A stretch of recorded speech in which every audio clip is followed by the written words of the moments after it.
Hello నమస్తే, welcome to శ్రీమంతి పెంపల్లి channel. అందరూ బాగున్నారు కదా? మేమైతే స్వామివారి దయ వల్ల చాలా బాగున్నామండి. ఈరోజు ఏ నక్షత్రంలో శ్రీనివాస స్వామి దర్శించుకుంటే ఎలాంటి దయా స్వామి మనపై చూపిస్తాడు అనే దాని గురించి పార్ట్ 3, అందులోనూ చివరి వీడియో అనమాట. ఈ నక్షత్రాలకు సంబంధించి నిన్న మనం మూల నక్షత్రం వరకు చెప్పుకున్నాం కదా. ఈరోజు ఉత్తరాషాఢ నక్షత్రము. ఈ నక్షత్రం ఉన్న రోజు మనము స్వామివారిని దర్శిస్తే అనారోగ్యాన్ని ఏమైనా ఉంటే తొలగిపోతుంది. అలాగే అంటే మనము స్వామివారి మీద భక్తి విశ్వాసాలతో మనం స్వామినే నమ్ముకొని అంతా నీదే భారం స్వామి, నువ్వు లేకపోతే మాకు దిక్కు లేదయ్యా అన్నట్లు మనము కంప్లీట్గా స్వామి పాదాల చెంతనే మనము మన నిశ్వాసాలు అన్నట్లుగా మనం బ్రతికితే అంతా ఆయన చూసుకుంటాడు. ఏదో మనం ఇది విన్నాము, వెళ్ళి చూసాము, ఆ తీరలేదు అనుకుంటే తప్పు. మన ఆలోచన విధానం కూడా కరెక్ట్గా ఉంటేనే స్వామివారు మనకు అవన్నీ మనకు అందింపజేస్తాడు. సర్వ సౌభాగ్యాలు కలుగుతాయి, మనసు ప్రశాంతంగా నిండి ఉంటుందన్నమాట. ఇంకొకటి చాలా ముఖ్యమైనది, చాలా చాలా శుభకరమైన నక్షత్రము. ఈ నక్షత్రంతో శ్రవణ నక్షత్రం, శ్రావణ మాసం అంటే అందరికీ తెలుసు. ప్రతి పండుగకి మొదలు పెట్టేదే ఈయన మాసము. శ్రవణ నక్షత్రం అంటే శ్రీమన్నారాయణుడు శ్రీనివాస వెంకటేశ్వర స్వామి ఆ నక్షత్రం రోజు జన్మించిన నక్షత్రము. ఇంకా మీరు ఎవరైనా ఈ నక్షత్రం రోజు జన్మించుంటే మీకు అన్ని శుభాలే జరుగుతూ ఉంటాయి నాకు తెలిసి. మీరు ఎవరైనా ఇది విన్నప్పుడు మీరు ఎవరైనా ఈ నక్షత్రంలో జన్మించుంటే ఒకసారి చూసుకోండి. మిగతా వాళ్ళ లైఫ్ స్టైల్, జీవిత ప్రయాణము, మీ జీవిత ప్రయాణం ఎలా ఉందో ఒకసారి చూసుకుంటే మీది అన్నీ చాలా కంఫర్ట్ జోన్లోనే ఉంటారని నేను అనుకుంటుంటాను.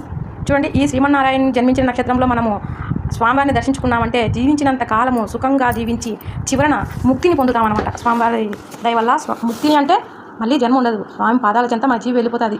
ఎందుకండి ఈ తుచ్చమైన జీవితం మళ్ళీ అన్ని బాధలు, ఘోరాలు, కష్టాలు, నష్టాలు, అనారోగ్య సమస్యలు ఇవన్నీ లేకుండా ముక్తిని ఇస్తాడంట. అంతకన్నా ఏం కావాలి మనకు? దేనికి లేకుండా జీవితం అంతా సాఫీగా జరిగిపోతుంది ఈ నక్షత్రం రోజు స్వామివారిని దర్శించుకుంటే. నెక్స్ట్ ధనిష్ఠా నక్షత్రము.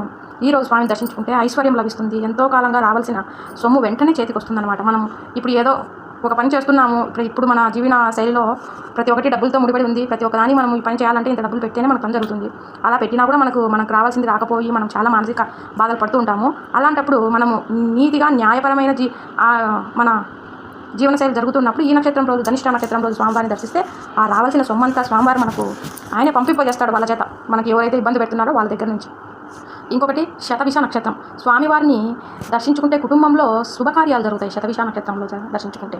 అలాగే సకాలంలో వర్షాలు కురిసి మంచి పంటలు పండుతాయి.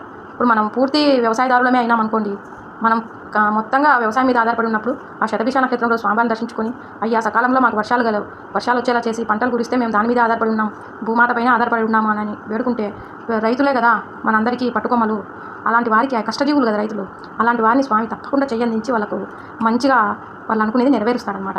పూర్వభద్ర నక్షత్రం. ఈ నక్షత్రం రోజు స్వామిని దర్శించుకున్నామంటే ఎన్ని రోజుల నుంచో ఆగిపోయిన పనులన్నీ వెంటనే నెరవేరిపోతాయి. కొన్ని పనులు ఆగిపోతాయి ఏంటంటే సమస్యల వల్ల. ఆ పనులన్నీ ఆ రోజు దర్శించుకొని స్వామికి విన్నపించుకొని వచ్చామంటే ఆ పనులన్నీ ఇలా తొలగిపోయి పనులన్నీ తప్పకపోయేటట్లు చేస్తారనమాట.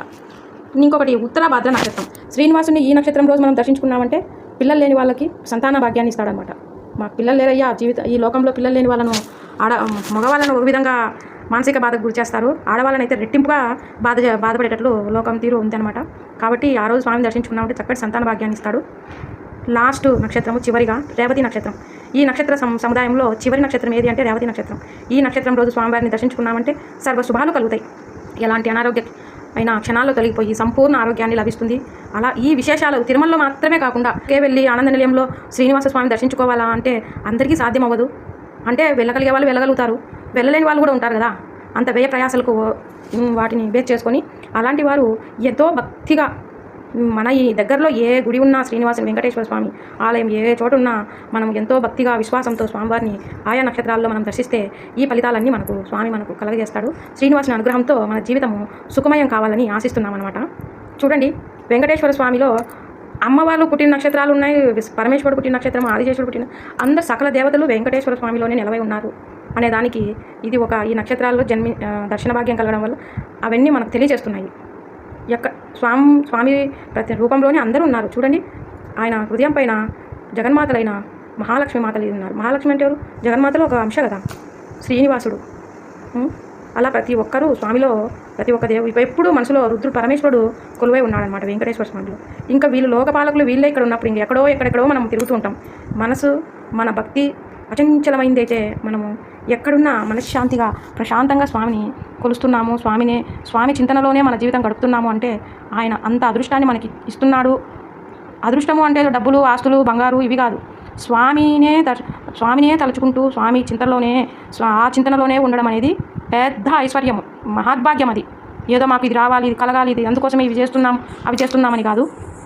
స్వామి చింతనలోనే ఉండడము, ఆయనతోనే మన సకలము, ఆయనతోనే అన్నట్లు బతకడం నేర్చుకున్నామంటే మనకు జరగాల్సినవన్నీ ఆయన అలా జరిపించేస్తూ ఉంటాడు. ఇలా ఆయన మీద, స్వామి మీదే మొత్తంగా మనము పెట్టేశాము అంటే వాళ్ళ జీవితాలు ఏ విధంగా ముందుకెళ్తుంటాయో చాలా మందిలో నేను చూస్తున్నాను, అనుభవిస్తున్నాము. అలాంటి అనుభూతిని మీకు కూడా అవి చెప్తూ ఉన్నాను అనమాట. మీకు ఇలాంటి అనుభూతి ఎప్పుడైనా జరిగింటే మాతో పంచుకుంటారని ఆశిస్తూ ఈ వీడియోని ముగిస్తున్నాను. మీకు వీలైనంతగా షేర్ చేయండి, లైక్ చేయండి. వీడియో అంతటిని కంప్లీట్గా పూర్తిగా వినండి. మీకు వీలు పడినప్పుడు, మీరు వెళ్ళినప్పుడు ఏ నక్షత్రం ఉందో ఆ నక్షత్రం రోజు మీరు స్వామిని దర్శించుకున్నప్పుడు మనస్ఫూర్తిగా, నమ్మకంగా, భక్తిగా స్వామిని అర్థించినారంటే ఆయన తప్పకుండా మీకు స్వామి దయ చూపిస్తాడు. Thank you for watching. మా మణిదీపేశ్వర ఛానల్ ఇలా ముందుకు తీసుకెళ్లాలని కోరుకుంటూ, ఆ వెంకటేశ్వర స్వామికి నా జన్మ ఉన్నంత వరకు ఆయన పాదసేవలో నా జీవితము ఈ సేవ అనమాట. Thank you for watching.